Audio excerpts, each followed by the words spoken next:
India সেরকম ভাবে বলেছে এখনো আমি শুনিনি। তবে সংখ্যা যা এনডিএ করবে, এনডিএই করা উচিত। অর্থাৎ বিজেপি নেতৃত্বেই সরকার। কিন্তু এই সরকার গত 10 বছর নরেন্দ্র মোদী দেশের যে একটা একনায়তান্ত্রিক রাষ্ট্রনেতা হিসেবে যেরকম ভাবে চালিয়েছিল, যখন তখন যা খুশি রিজার্ভ ব্যাংকের গভর্নরকে বসিয়ে দাও, নির্বাচিত মুখ্যমন্ত্রীকে লকআপে ঢুকিয়ে দাও, সংসদ থেকে সাংসদদেরকে বের করে দিয়ে বিনা আলোচনায় আইন পাশ করে দাও।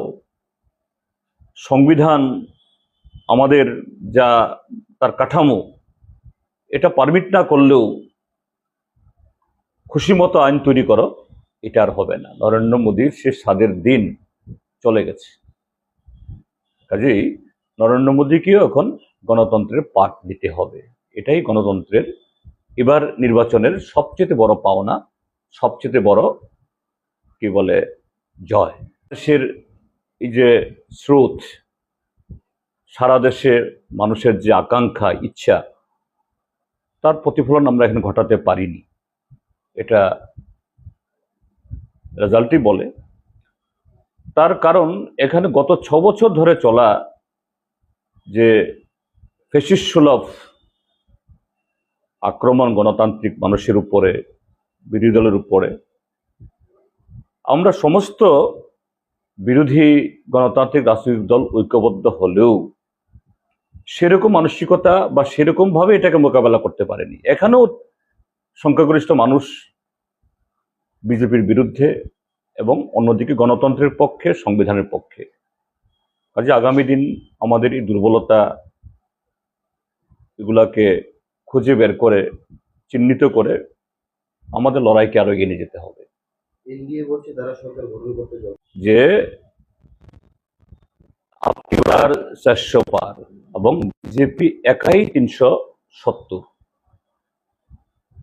বিজেপি সেই জায়গায় 270, 400 পার স্লোগান করেছিল, 300 পার হতে পারলো না। একটা শাসক দল সমস্ত সাংবিধানিক প্রতিষ্ঠানকে অপব্যবহার করে, ইডি, সিবিআই, ইনকাম ট্যাক্স, তারপরে হলো মাসেল পাওয়ার, সাথে অগন্তি কালো টাকা, তারপরও তাদের এই রেজাল্ট, এ তো বিশাল পরাজয়। নৈতিক পরাজয় তো বটেই, আমি বলবো সংখ্যাতত্ত্বের দিক থেকেও এটা বিজেপির বিশাল পরাজয় এবং দেশের জনগণের এবং গণতন্ত্রের বিশাল জয়। হ্যাঁ, অবশ্যই। আজকে আমাদের একটা প্রভাতী পত্রিকা ত্রিপুরা টাইমস একটা দারুণ হেডলাইন করেছে, এ victory akin to or seems to be a defeat,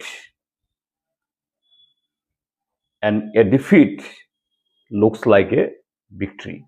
অর্থাৎ একটা জয় পরাজয়ের চেয়েও আরো যেন অন্ধকার, আর আরেকটা পরাজয় এটা বিশাল জয়ের চেয়েও উজ্জ্বল।